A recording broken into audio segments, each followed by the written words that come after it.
누가복음 4장 14절에서 30절 말씀 가지고 나사렛에서 배척당하신 예수님이라는 제목으로 함께 은혜 나누고자 합니다. 찰스 콜슨의 더 바디라는 책이 있습니다. 한국말로는 이것이 교회다라고 번역됐는데요. 그 책에 보면 일본인 목사 3명과 함께 PL 교단 본부를 방문한 이야기가 나옵니다. PL은 Perfect Liberty라는 뜻입니다. 하지만 기독교의 형식을 띠고 있지만 사실은 불교의 한 종파입니다. 그들은 형식은 교회의 모습을 갖추고 있는데요. 사실 그들의 교리는 불교의 한 교리입니다. 그래서 그들은 기도나 골프나 집단 섹스나 무엇이든지 아무 제약 없이 자신들의 쾌락을 추구하고 개성을 표현하는 훈련을 통해서 영원한 평화와 안녕으로 이끄는 길을 발견할 수 있다라고 주장을 합니다. 그런데요, 이 책이 나오던 당시에 이 종파는 10년 만에 100만 명의 신도를 확보했습니다. 일본에서 가장 빠른 속도로 성장했다고 합니다. 그런데요, 이것이 오늘 말씀에 나오는 예수님의 고향 사람들 역시 PL 교단과 같은 사람들입니다. 그들도 자신들의 쾌락이나 탐욕을 채워주는 그리스도를 기다리며 하나님을 믿음을 통해서 자신들의 쾌락과 탐욕이 채워지기를 바랐던 것입니다. 그래서 예수 그리스도를 거부한 것입니다. 우리가 오늘 본문을 통해서 우리가 그렇게 되지 않으려면 어떻게 해야 되는지 예수님의 말씀을 통해서 발견하고자 합니다. 14절에서 15절은 갈릴리 회당들을 다니시며 가르치신 예수님이 나옵니다. 오늘 말씀에서 예수께서 되돌아가셨다라고 했습니다. 요한에게 침례를 받고 유대 광야에서 40일 금식을 하신 뒤에 마귀의 시험으로 말씀으로 이기고 갈릴리로 되돌아가셨다는 겁니다. 그렇다면 누가는 예수님이 유대로 가셨다는 말은 안 했지만 분명히 갈릴리에서 유대로 가셨다가 다시 되돌아가셨다라는 뜻입니다. 그런데 성령의 능력 안에서 되돌아오셨다라고 했습니다. 그렇기 때문에 처음 갈릴리에 계시던 때와 이제는 다른 상황입니다. 성령의 능력 안에서 돌아오셨다는 말이 무슨 뜻일까요? 어떤 사람들은 기적을 행하는 능력이라고 말합니다. 그러나 앞뒤를 잘 읽어보면 예수님의 가르치는 능력입니다. 예수님께 가르쳐달라고 요청하는 내용이 나오기 때문에 가르치는 능력으로 봐야 합니다. 물론 기적을 행하는 능력도 받으셨겠지만 예수님은 항상 귀로 하나님 말씀을 듣게 하시고 그 다음에 눈으로 하나님의 말씀의 능력을 보게 하셨습니다. 기적만 따로 뗐던 적이 없습니다. 누가는 이어서 예수님에 관한 소문이 전체 지역에 퍼졌다라고 했습니다. 그렇다면 중심지가 있어야 퍼지는 거죠. 중심지가 있고 둘레에 퍼지는 겁니다. 당시 갈릴리의 중심은 가버나움입니다. 예수님은 지상사역 기간 동안 주로 가버나움에서 사역하셨습니다. 그러면 가버나움에서 예수님이 복음을 전하셨고 널리 퍼져나갔다는 뜻입니다. 그래서 4장 31, 32절에 보면은요, 예수께서 갈릴리 가버나움으로 내려가셔서 안식일에 가르쳤는데 사람들이 예수님의 말씀의 권위에 놀랐다고 했습니다. 그렇기 때문에 성령의 능력에 감싸여서 되돌아오셔서 가르치셨을 때 소문이 널리 퍼진 중심은 가버나움입니다. 물론 예수님은 갈릴리 지역 모든 도시에 곳곳을 다 두루 다니셨다는 뜻입니다. 그러나 소문의 중심은 가버나움이라는 뜻입니다. 이어서 누가는 예수 자신이 그들의 회당에서 가르치셨으니 모든 사람들이 영광을 받으셨다고 합니다. 근데 이상한 것은 그들의 회당이라고 합니다. 그냥 회당이라고 우리의 회당이라고든지 해야 되는데 그들의 회당, 남들의 회당이라는 뜻입니다. 왜 이렇게 성경에서 남들의 회당이라고 할까요? 하면 누가복음이 기록될 때는 이미 유대교와 기독교가 갈라진 뒤이기 때문에 누가는 여기서 그들의 회당이라고 한 겁니다. 그래서 예수님께서는 가버나움 회당에서 주로 가르치셨지만 여러 갈릴리 회당에서 가르치셨습니다. 영광을 받으셨다는 말은요, 하나님께 영광을 돌렸다고 할 때 주로 쓰는 말입니다. 사람에게 칭찬을 했다는 말로 쓰이지는 않는 말입니다. 그래서 이 말은요, 모든 사람에게 영광 받으셨다는 것은 예수님이 잘했다 칭찬받았다라는 말이기보다는 하나님께 영광을 돌렸다라는 뜻입니다. 그래서 예수님이 특별한 칭찬을 받았다라기보다는 이것은 정말로 하나님의 놀라운 능력이다라고 하면서 하나님께 영광을 돌렸다는 겁니다. 마귀의 시험을 이기고 갈릴리로 돌아오신 예수님께서 본격적으로 사역을 시작하셨는데 그것은 복음을 전파하는 사역입니다. 그것은 자기의 생각이 아닌 성령의 능력 안에서 복음을 전하셨기 때문에 하나님께서 영광을 받으신 겁니다. 우리 역시 우리의 생각이 아닌 성령의 능력 안에서 성령님이 말씀하시는 대로 우리가 복음을 전해야 됩니다. 그렇게 할 때 칭찬을 받는다면 그 영광도 누가 받아야 되냐면 우리가 받는 게 아니라 하나님이 받아야 됩니다. 우리가 그것을 가로채면 우리는 우상이 되는 겁니다. 16절에서 23절에는 나사렛에서 가르치신 내용이 나옵니다. 예수께서 자라나신 곳인 나사렛에서 오셔서 늘 하던 대로 안식일에 회당에 들어갔다고 했는데요. 늘 하던 대로라는 말은 예수님이 안식일마다 회당 예배에 참석했다는 뜻이 아니라 그 갈릴리 지역을 두루 다니며 복음을 회당마다 다니며 복음을 전하던 그 습관대로 바로 갈릴리 회당에 들어가서 가르치려고 들어가셨다라는 뜻입니다. 그래서 그렇다면 예수님은 안식일만 되면 갈릴리 지역을 두루 다니며 그들의 회당 안으로 들어가는 그런 습관이 있으셨다라는 겁니다. 그래서 이는 갈릴리에서 가르치던 여러 회당에서 가르치던 것처럼 나사렛 회당에서도 가르치셨다는 겁니다. 그런데 예수께서 서 계셨다고 했습니다. 두 가지로 해석하는데요. 본인이 내가 성경을 읽고 가르치겠습니다라고 일어섰다는 뜻일 수도 있고요. 아니면 성경을 읽고 설교를 해달라고 요청을 받았다는 뜻일 수 있습니다. 그런데 우리는 성경을 전후 문맥을 고려해서 읽어야 됩니다. 뭐라고 되어 있습니까? 14절에서 소문이 널리 퍼졌다고 했습니다. 근데 그 소문이 널리 퍼진 그 예수라는 사람이 우리 회당에 참석했으니까 회당을 담당하는 사람은 오늘 성경을 읽고 전해주시겠습니까? 라고 요청을 했다는 뜻입니다. 우리는 당시 회당에서 예배드리던 습관을 정확히 알 수 없습니다. 그러나 나중에 기록된 절차를 보면 이렇습니다. 먼저 기도를 하고요. 그 다음에 율법서를 읽고 먼저 전합니다. 이것은 회당에서 사회를 보는 사람이 합니다. 그 다음에는 예언서를 읽고 전하는데 이때는 그 자리에 참석한 손님이나 유명한 전하는 사람이 스승이 있다면 그 사람을 불러서 그 사람에게 해달라고 합니다. 여기서 예수께서 이사야를 달라고 했을 수도 있지만 여기 문맥을 보면 회당 예배를 주관하는 사람이 이사야의 두루마리를 선택해서 준 것으로 볼 수 있습니다. 그런데 이어서 예수께서 펼쳐서 해당 구절을 발견했다라고 했기 때문에 이사야는 예수님이 그냥 받으신 거고 예수님이 원하시는 곳을 펴셨다는 뜻입니다. 그 구절이 바로 어디서 나오냐면 18, 19절에 나오는 그 구절은 이사야 61장 1, 2절에서 나옵니다. 주의 성령이 내게 임했다는 겁니다. 무엇을 위해서 임하셨냐면요. 기름을 부으셔서 가난한 자들에게 기쁜 소식을 전하기 위해서입니다. 이사야에서는 메시아가 직접 말씀하시는 것으로 기록되어 있습니다. 나에게 기름 부으셨다는 말 자체가 메시아 그리스도라는 말입니다. 이것은 왕을 세우는 장면입니다. 왕에게 기름을 붓는다는 것은 그 사람을 왕으로 대관식을 하는 장면입니다.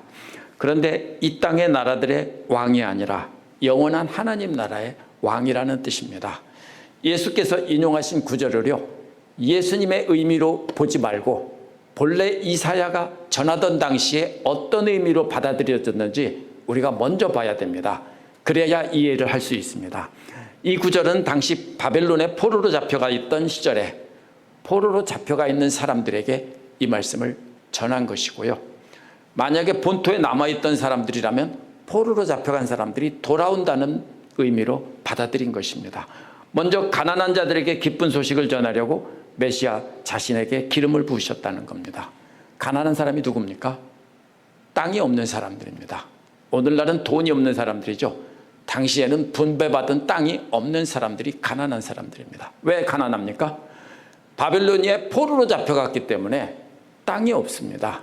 하나님의 약속의 땅을 잃어버렸기 때문에 가난한 것입니다. 이것을 오늘날 가난한 사람들에게 예수님께서 오셨다 이렇게 하면 안 되는 겁니다.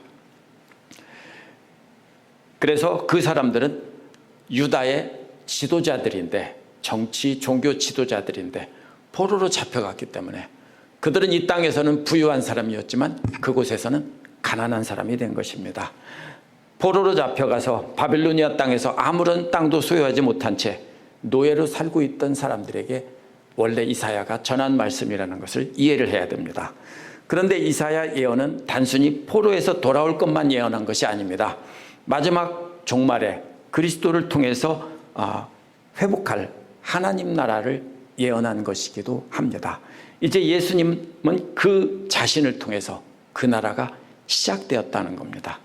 이제 가난한 사람은 현재 우리가 돈이 없는 사람이 아니라 악한 세력에게 포로가 되어 있기 때문에 하나님 나라를 소유하지 못한 사람이 가난한 사람입니다. 하나님 나라가 없습니다. 땅이 없습니다. 그게 가난한 사람들입니다. 예수께서는 물질적으로 가난한 사람들에게 기쁜 소식을 전하러 오신다는 뜻이 아닙니다. 악한 세력에게 포로가 되어 있어서 하나님 나라에 상속받을 지분이 없는 사람들을 가난한 사람이라고 부르면서 적용하시는 겁니다. 이어서 주님께서 메시아를 보내셔서 포로된 자에게는 해방을 선포한다고 했습니다. 포로된 자라는 말은요, 엄격하게 말하면 전쟁 포로를 뜻하는 말입니다. 적에게 사로잡혀서 아무런 땅도 소유하지 못한 채 살고 있는 사람들을 가난한 사람이라고 말한 뒤 그 사람들이 누구냐? 바로 포로로 잡혀간 사람들이다, 이렇게 말하는 겁니다. 그래서 이사야에서는 전쟁 포로로 잡혀간 유대 지도자들에게 해방을 선포한다는 뜻입니다. 예수께서는 이 구절을 통해서 자신을 통해 죄의 노예가 되어 있는 사람들을 해방시켜준다는 의미로 말씀하고 있는 겁니다. 따라서 예수님을 알지 못하는 모든 사람들이 바로 죄에게, 사탄에게 사로잡혀 있는 전쟁 포로들인데 예수님께서 해방시킨다는 뜻입니다. 또 눈먼 사람들에게는 눈뜸을 선포한다고 했는데요, 역시 전쟁 포로로 이해를 해야 됩니다. 어떻게 이해합니까?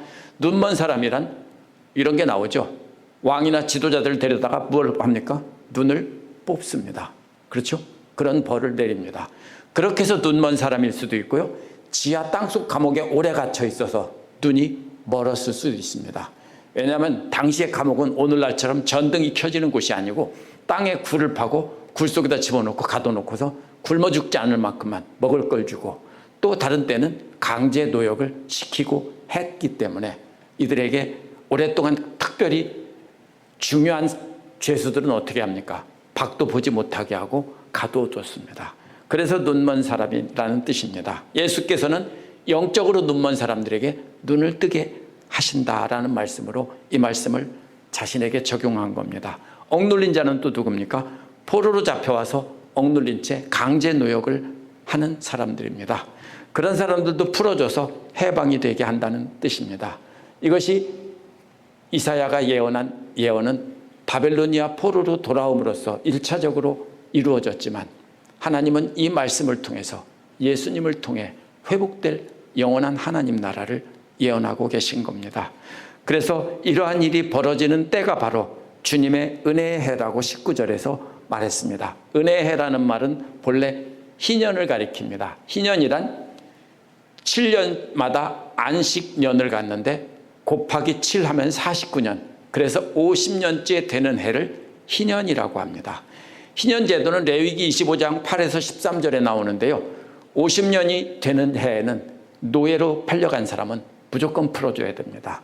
또 빚 때문에 빼앗겼던 땅도 본래 주인에게 반드시 돌려줘야 합니다. 무조건입니다.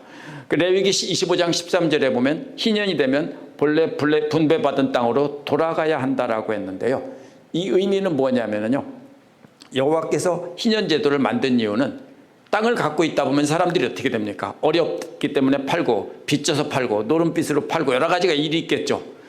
이렇게 되지만 그렇게 되면 나중에 그 땅이 한쪽으로만 몰리고 특정한 사람에게 몰릴 수 있습니다.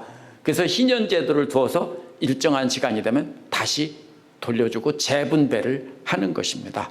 그래서 이것은 회복을 뜻하는 것입니다. 본래 분배받은 처음에 그 땅을 다시 회복하는 것입니다.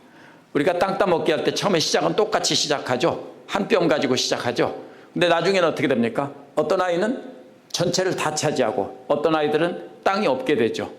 그렇지만 다 지우고 다시 시작하면 어떻게 됩니까? 다시 또 한 뼘으로 시작합니다. 희년이라는 것은 바로 그런 뜻입니다. 하나님께서 처음 주신 대로 다시 회복시켜 주는 것입니다. 그렇기 때문에 이사야 예언에 담긴 그림은요, 전쟁포로로 잡혀가 땅도 없고 노예로 살면서 감옥에 갇히면서 또 강제 노역을 하던 사람들이 돌아와서 해방되고 돌아와서 하나님 나라를 상속받는 모습입니다. 죄의 포로가 되어서 하나님과 원수가 되었기 때문에 하나님 나라를 상속받지 못한 사람들이 다시 하나님의 은혜로 다시 하나님의 백성이 되어서 하나님 나라를 되찾는 때가 되었다, 이런 뜻입니다. 그 은혜의 해를 선포하기 위해서 메시아이신 예수님을 하나님께서 보내셨다, 이렇게 말씀하고 계십니다. 이렇게 일어나셔서 이사야의 글을 읽으신 뒤에 예수께서는 두루마리를 말아서 다시 맡은 자에게 주고 다시 자리에 앉으셨다고 했습니다. 이것은 회중석에 돌아가서 앉으셨다는 말이 아니라 가르치는 자의 자리에 앉으셨다는 뜻입니다. 그래서 회당의 모든 사람들의 눈이 예수님을 쳐다보고 있다라고 한 것입니다. 무슨 말씀을 하실지 집중하고 있는 장면입니다. 그러자 예수께서 말씀하기를 시작하셨다고 했는데요, 읽은 구절에 대해서 설교하기 시작하신 겁니다. 그 말씀의 핵심은 이 글이 너희 귀에 성취되었다. 오늘이란 바로 구원의 날입니다. 예수님의 사역을 통해서 이사야가 예언한 그 구원의 날이 바로 이루어졌다는 겁니다. 그 구원의 날이 바로 오늘이라는 말인데요, 오늘이라는 말은 예수님 당시 그 회당에서 그날만이 아니라 예수님이 계신 그 모든 날들이 오늘입니다. 예수님 다시 오실 때까지 그게 다 오늘입니다. 예수님 오신 때부터 재림하실 때까지가 오늘입니다. 그래서 예수님의 오심으로 하나님 나라는 이미 완전히 성취되었습니다. 그래서 원어에서 귀에 성취되었다는 말은 예수께서 전하시는 말씀이 귀에 들리는 그 순간부터 하나님 나라는 이미 시작되었다라는 뜻입니다. 22절에 보면은요, 사람들은 모두 감탄하고 그랬죠. 그런데 이 말은 이런 뜻입니다. 모든 사람들이 그에 대해서 증거했다. 어떻게 이게 감탄한다는 뜻이 됩니까? 그럼 증거했다면 이분이 정말로 말씀을 잘 전했다라고 증거할 수도 있고, 반대로 이런 사람은 죽여야 한다라고 적대감을 품으면서 이 사람은 하나님을 모독한 사람이라고 증거했다는 뜻일 수 있습니다. 두 가지 의미가 다 있을 수 있습니다. 그런데 이것은 앞뒤로 보면은요, 예수님을 칭찬했다는 뜻입니다. 그 말씀이 은혜스럽기 때문에 깜짝 놀란 겁니다. 그래서 바로 뒤에서 뭐라고 말합니까? 그 은혜로운 말씀에 놀랐다고 했죠. 깜짝 놀랐습니다. 그렇기 때문에 예수님에 대해서 부정적으로 증거했다라고 말할 수 없습니다. 또 뭐라고 했습니까?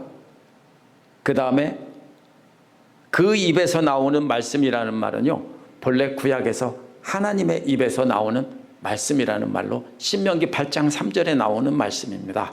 따라서 이 말씀은 누가는 이 말씀을 가지고 뭐라고 하고 있는 거냐면요, 예수님의 입에서 나오는 말씀이 하나님의 입에서 걸어 나오는 말씀이라는 뜻입니다. 이 말씀도요, 원어에서는 입으로부터, 그의 입으로부터 걸어 나오는 말씀이라는 뜻입니다. 예수께서 가르치시는 말씀을 듣고 깜짝 놀랐는데 그 말씀이 바로 하나님의 입에서 걸어 나오는 말씀이었기 때문이라는 것입니다. 그래서 고향 사람들은 인상 깊게 듣기는 들었습니다. 그런데 그 다음에 태도가 어떻게 됩니까? 이게 요셉의 아들이 아니냐. 이 말은요, 아무것도 아닌 존재라는 뜻입니다.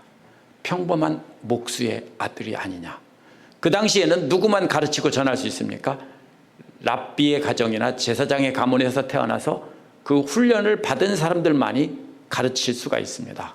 근데 평범한 목수의 아들이 무엇을 할 수 있느냐 하고 거부하기 시작한 겁니다.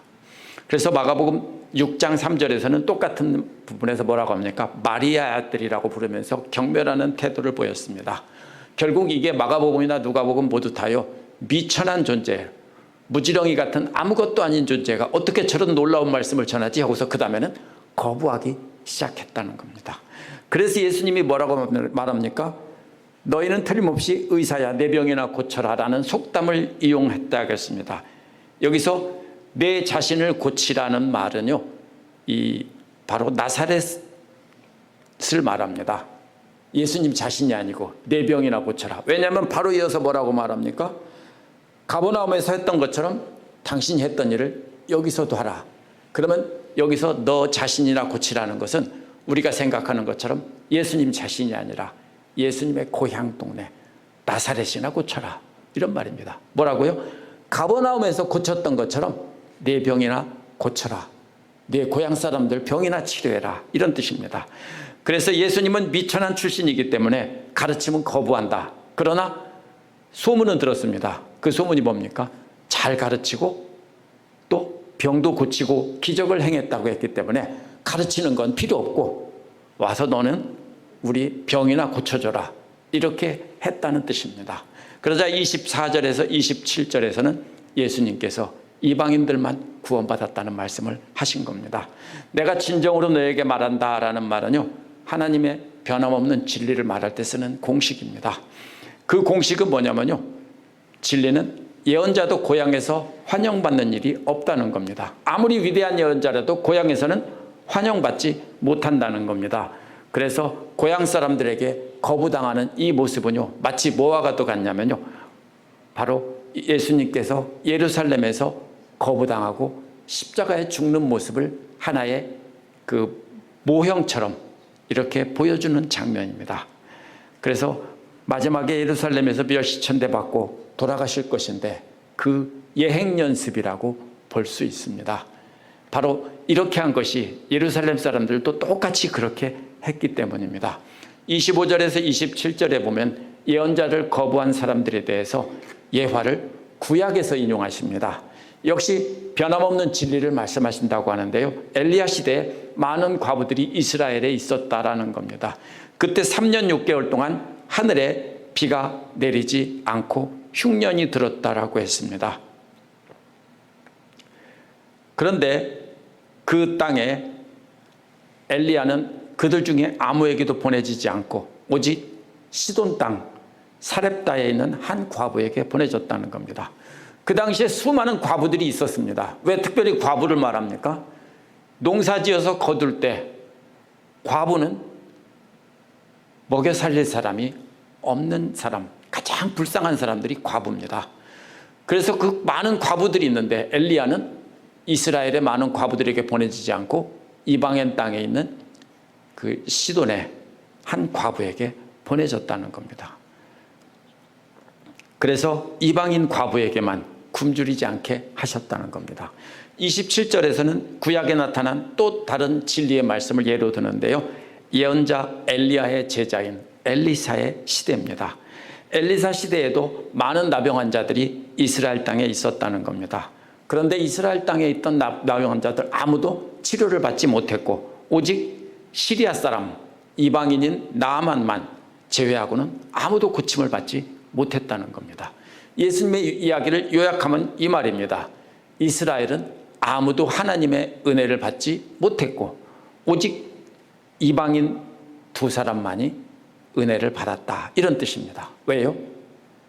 왜 엘리야 시대나 엘리사 시대 하나님께서는 하나님의 백성은 불쌍히 여기지 않고 두 이방인을 긍휼히 여기셨을까요? 그 이유는 유대인들이 하나님의 말씀을 듣지 않았기 때문입니다. 그때가 어떤 때입니까? 가장 우상 숭배가 심했던 때이고 하나님께서 아무리 예언자를 보내서 말씀하셔도 귀를 막고 안 듣던 때입니다. 그래서 고향 사람들, 나사렛 사람들도 똑같습니다. 그리스도께서 하나님의 말씀을 전하는데도 듣지 않기 때문에 이것을 예로 들어 말씀하신 겁니다. 나중에는 예루살렘에 있는 지도자들도 역시 거부한다는 것을 이제 하나의 모형이 됩니다. 그렇다면 예수님께서는 단순히 고향 나사렛 사람들만 말씀하신 것이 아니라 예수님을 죽일 예루살렘 사람들까지도 여기서 예언하고 계신 겁니다. 그래서 이스라엘의 가장 우상숭배가 심했던 두 시대와 예수님 시대를 비교하는 것은 이방인들이 예수님 사역에 더 큰 수혜자가 될 것이라는 것을 암시하는 것입니다. 실제로 나중에 그렇게 되죠. 나사렛 사람들은 예수님을 거부한 이스라엘 사람들의 모델로 등장했습니다. 장차 예수께서 예루살렘에서 받으실 멸시의 예행 연습이 분명합니다. 나사렛 사람들은 예수님을 거부한 이스라엘 사람들의 본보기로 등장했는데요. 하나님께서 하나님의 아들 그리스도를 하나님의 백성이라고 자부하던 이스라엘 사람들에게 보내셨습니다. 그렇지만 거부했습니다. 바울과 바나바가 안디옥에서 유대인들에게 하나님 말씀을 전했을 때도 이스라엘 사람들은 모두 거부를 했습니다. 그래서 사도행전 13장에서 뭐라고 말합니까? 이제 우리는 이방인에게로 갑니다 라고 했습니다. 이유는 뭡니까? 유대인들이 거부했기 때문이지 하나님이 그 백성들을 버리고 이방인들에게 보냈다는 뜻이 절대로 아닙니다. 하나님께서 이스라엘 백성을 구원하려고 하나님의 아들 그리스도를 보내셨습니다. 그런데 그들은 왜 자신들을 구원하려고 보낸 하나님의 아들을 거부하고 결국 죽였을까요? 그들은 구약 성경에 나타난 메시아에 대한 예언을 보면서 하나님께서 메시아를 보내시면 다윗 시대처럼 회복되고 잘 살고 부경화를 누리며 풍요로운 나라를 이루며 어떻게 합니까? 모든 쾌락을 즐기고 행복하게 살 것이다. 이렇게 꿈꾸었습니다.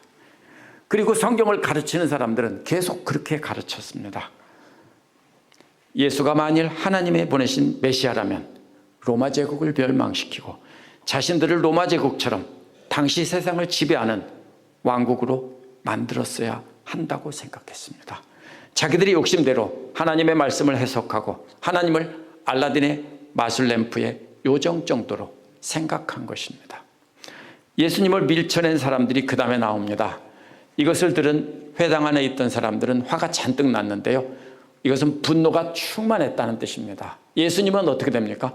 성령이 충만했는데 이 사람들은 분노가 충만했습니다. 똑같은 게 어디도 나옵니까? 요즘 묵상하는 사도행전에서도 나오죠. 사도행전에서도요. 2장, 4장, 9장, 13장 여기서 바로 충만했다. 사기가 충만했다. 성령 충만했다. 이런 말로 쓰이고요. 또 역시 분노가 충만할 때도 이 말을 씁니다. 이들에게 분노가 충만하게 된 원인은요.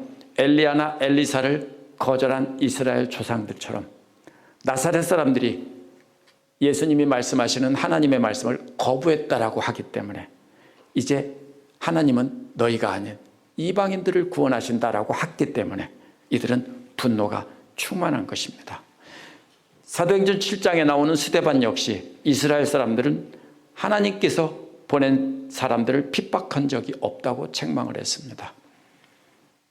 핍박하지 않은 적이 없다고 스데반은 책망했습니다. 똑같이 너희들이 하나님이 보낸 예언자들을 핍박하지 않은 적이 있느냐라고 예수님과 똑같은 말씀을 했습니다.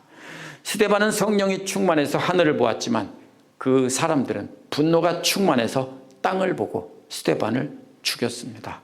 마치 스데반을 죽일 때와 똑같은 장면입니다. 사람들은 분노에 충만해 있고 예수님은 성령에 충만해 있습니다. 스데반 죽을 때도 사람들은 분노에 충만해 있고 스데반은 성령에 충만해 있었습니다. 29절에서 나사렛 사람들은 일어나서 예수님을 동네 밖으로 쫓아냈습니다. 그들은 산 낭떠러지로 끌고 갔는데요. 원어는 산의 눈썹이라고 되어 있습니다. 이게 서양 사람들은요. 동양 사람들처럼 어떻습니까? 여기가 튀어나와 있고 눈이 쑥 들어가 있죠. 그래서 그것이 마치 낭떠러지가 산의 눈썹 같다 해서 산의 눈썹이라고 표현한 겁니다. 그래서 바로 그들은 산의 눈썹까지 끌고 갔는데 그곳이 바로 어떤 곳이냐면 그 도시가 건설되어 있는 세워져 있는 지역이라고 했습니다. 거기에서 바로 아래로 집어 던져버리려고 간 겁니다. 어째서 나사렛 사람들은 스데반처럼 회당 밖으로 끌어내서 돌로 치지 않았을까요? 원래 율법에 따르면 하나님을 모독한 자는 낭떠러지를 떨어뜨리는 게 아니라 돌로 쳐서 죽여야 합니다. 그런데 이유가 뭐냐면요. 그날은 안식일이었기 때문에 이들은 돌을 집을 수가 없었습니다. 돌을 들어서 던지는 일조차도 할 수가 없어서 그래서 산의 눈썹에 가서 떠밀기만 하려고 한 겁니다. 그래서 30절은 그러나 예수께서는 그들 한가운데로 뚫고 지나갔다고 했습니다. 이게 참 이상한 구절입니다. 어떻게 그렇게 할 수 있는지 기록하지는 않았습니다. 상식적으로 생각하면 수많은 사람들이 다 떠밀고 있는데 그들 사이를 뚫고 지나간다고요? 이게 가능합니까? 불가능합니다. 아무리 힘이 세도 불가능합니다. 이것을 어떤 사람들은 뭐라고 해석하냐면요, 마귀가 뛰어내리라고 한 시편 그 말씀처럼 예수님께서 떨어졌을 때 바로 천사가 받아서 기적적으로 떨어지지 않게 했다라는 뜻으로 해석하기도 합니다. 어떤 사람은 기적이 없었다라고 말합니다. 그냥 무리들을 뚫고 지나갔다라고 말합니다. 그런데 현실적으로 무리들을 뚫고 지나가는 것은 있을 수가 없는 일입니다. 근데 여기에 보면요, 가운데라는 말이 원어에 보면 순서가 바뀌어서 강조하는 위치에 있습니다. 이 말은요, 어떤 기적이 있었다는 것을 암시하는 겁니다. 뭔가 기적이 있었습니다. 우리는 알 수 없습니다. 깜짝 놀랄 만한 기적을 보여주셨기 때문에 그 자리에서 사람들이 길을 비켜주고 두려워서 피한 모습입니다. 뭔지는 알 수 없습니다. 시편처럼 91편처럼 절벽에서 뛰어내렸는데 하나님께서 받아서 다시 올려줬다, 이런 뜻은 아니라고 볼 수 있습니다.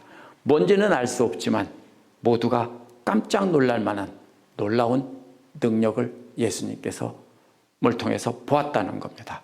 그래서 사람들은 그 능력에 압도되어서 감히 손대지 못하고 그냥 길을 비켜줬다는 뜻입니다. 우리가 그것이 무엇인지는 알 수 없습니다.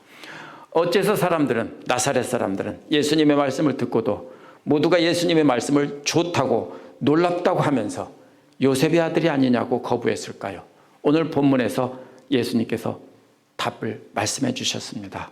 예수님이 전하는 하나님 말씀은 듣지 않고 귀를 막으면서 병이나 고치라고 했다는 것입니다. 그것이 바로 답입니다. 예수님 당시만 그런 게 아닙니다. 구약 성경을 보면 이스라엘은 광야 시대부터 가나안 땅에 들어와서부터 포로로 잡혀가서 포로에서 돌아와서 이 모든 시대에 다 다산과 풍요를 기원하면서 하나님을 믿었습니다. 그래서 뭐라고 말합니까?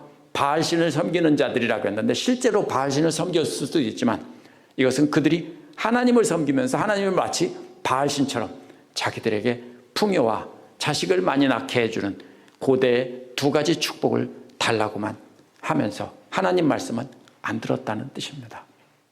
예수님 시대의 사람들 역시도 하나님 말씀은 듣지 않고 다윗 시대와 같이 풍요로운 나라가 되게 해달라고만 했습니다. 역시 그들은 뭐라고 말한 겁니까? 하나님께 병이나 고쳐, 쓸데없는 잔소리 하지 말고. 이것이 이스라엘 역사의 모든 이스라엘 백성들의 태도입니다.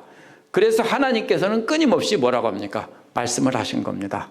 하나님께서 호세아를 통해 이러한 이스라엘 백성들을 음란한 여자 고멜로 비유하면서 하나님께로 돌아오라고 했습니다. 호세아 10장 13절에 보면 하나님께서는 공의로운 하나님 말씀을 그 마음에 심고 하나님의 한결같은 사랑을 열매를 거두기를 바라셨다고 했습니다. 그런데 그 백성들은 공의를 심는 대신에 악한 탐욕을 심고 그 결과 거둔 열매는 한결같은 사랑이 아니라 하나님을 대적하고 사람들을 수탈하고 자신들의 탐욕을 채웠다는 것입니다. 결국 호세아에 나온 것도 오늘 말씀과 똑같은 말씀입니다. 이러한 이스라엘 백성들의 모습은 구약 시대마다 또 호세아 시대에도 똑같았습니다. 그런데 예수님은 뭐라고 합니까? 예수님 시대의 나사렛 사람들도 똑같았다. 나중에 예루살렘 사람들도 똑같았다는 겁니다. 그런데 놀라운 거는요, 교회 역사를 보면 모든 시대마다 기독교인들은요 똑같은 일을 했어요. 뭐를 추구합니까? 물질적인 풍요와 번영. 우리나라가 강한 나라 되고 약한 나라는 점령하고 빼앗으면서 그것이 바로 뭐라고요? 하나님의 승리라고 이렇게 말했습니다. 오늘날 기독교인들도 마찬가지입니다. 무엇을 믿습니까? 불교나 다른 종교에서 믿는 것과 똑같은 하나님을 믿습니다. 뭐라고 합니까? 내게 복 주시는 분으로만 믿습니다. 그리고 뭐는 안 듣습니까? 그 하시는 말씀은 듣지 않습니다. 뭐라고 합니까? 하나님께 역시 병이나 고쳐, 쓸데없는 잔소리 하지 말고, 이 뜻입니다. 그래서 웰스와 미들턴은 과학과 기술과 경제, 이 세 가지를 거룩하지 못한 경제의 삼위일체다, 트리니티다, 이렇게 부릅니다. 그는 과학을요 성부 하나님에 비유하고 오늘날 기술을 성자 예수님에 비유하고 경제를 성령 하나님에 비유를 합니다. 그래서 모든 기독교인들은 성령 충만 대신에 과학과 기술과 또 이것을 통해서 물질적으로 충만해지고 부자가 되기를 원한다는 것입니다. 이것이 오늘날 기독교인들의 신앙이라는 것입니다. 오늘날 많은 기독교인들도 하나님의 공의로운 말씀을 심을 생각은 안 합니다. 마음에 심으라고 했는데 대신에 자기들의 탐욕에 맞는 말씀만 골라서 심고 거짓된 열매를 거둡니다. 그래서 하나님의 한결같은 사랑을 행하는 사람이 없다고 탄식하는 겁니다. 예수께서 고향 사람들도 하나님 말씀은 듣지 않고 그래서 병이나 고치라고 했다는 겁니다. 이것은요 나사렛 사람들만이 아니라 우리 모든 사람들의 욕심에서 나오는 것입니다. 그러면 우리가 해야 될 일은 뭡니까? 한 가지밖에 없습니다. 치료법은 예수님께서 말씀하시는 하나님의 말씀, 해방시켜주고 하나님 나라를 받게 해주는 그 하나님의 말씀을 우리 마음에 심고 하나님처럼 한결같이 용서하고 사랑하는 사랑의 열매를 맺어야 됩니다. 그래서 예수님께서는 뭐라고 했습니까? 원수까지도 사랑하라. 이것이 율법이, 바울은 또 사랑이 율법의 완성이라고 말한 이유가 여기 있습니다.